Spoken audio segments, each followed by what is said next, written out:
अरे लड़की पटाना हमारा बायां हाथ का खेल है। नहीं पटी तो भाई का दाहिना हाथ का खेल है।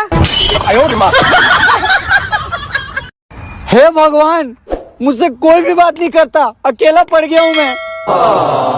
ऊपर आजा, बैठ के बात करते हैं। देख रहा है भाई, 500 रुपया रख लिया उधार, मांग रहे हैं तो नहीं दे रहा है।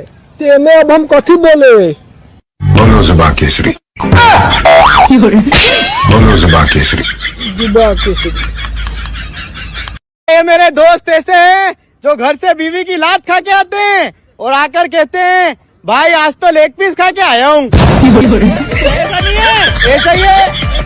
अरे हम गांव वाले तुम शहर वाले, अरे हम गांव वाले तुम शहर वाले, गाड़ मार लेंगे तुम्हारे। सैया ने देखा ऐसे मैं पानी पानी हो गया। पीने से चुआ थोड़े पानी पानी। करना तो कैंसिल हो जाएगी।